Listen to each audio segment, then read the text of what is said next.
Hi, and welcome to a new episode of Random Thoughts and Views with Jan.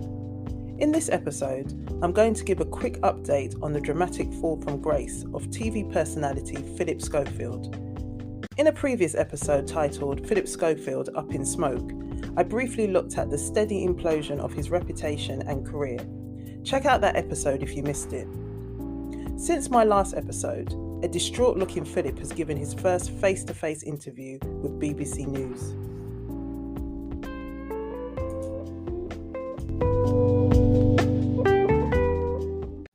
You've had quite the week. How are you?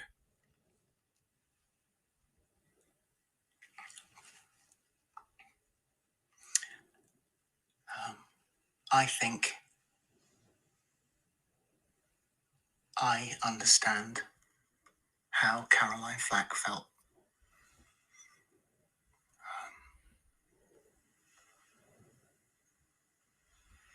Last week, if my daughters hadn't been there,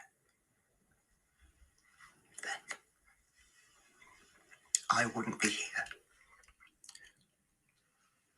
And they've guarded me, and won't let me out of their sight. It's like a weird numbness. I know that's a selfish point of view, but you come to a point where you just think, how much are you supposed to take? If all of those people that write all of that stuff, do they ever think that there's actually a person at the other end? And so here I am. Yeah. Are you feeling okay to do this? Are you feeling strong enough to do this interview? Yeah, I have to. Why? Why do you want to do this interview? Because there is an innocent person here who didn't do anything wrong. Who is vulnerable and probably feels like I do. And I just have to say, stop with him. Okay with me. But stop with him. Leave him alone now. You mentioned this young man, and at the centre of recent events is a young man who, together with many others in the media we're not going to name, under Article 8 of the Human Rights Act, he has a right to privacy. He's not here today to give his own account of events. When did you last speak to him? As I engaged the lawyer for him. So he needed independent support. And so that was the last time. Is that a few weeks ago now?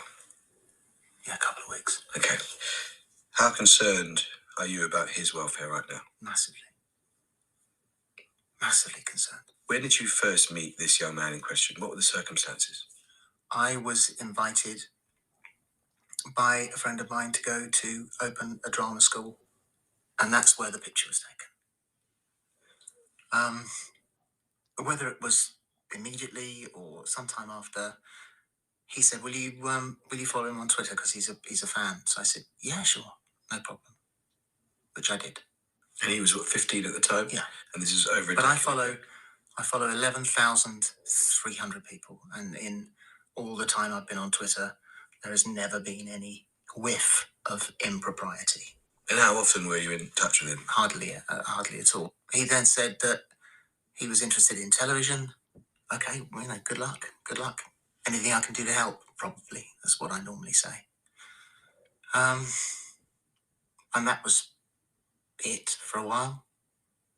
And then he asked if he could visit the studios, work experience type of thing.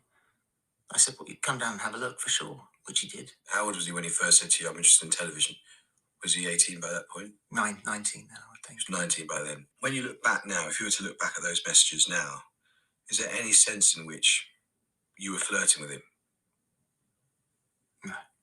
I've been 41 years in television. You know, nothing like this before. You know, no accusations. I mean, this is all accusations.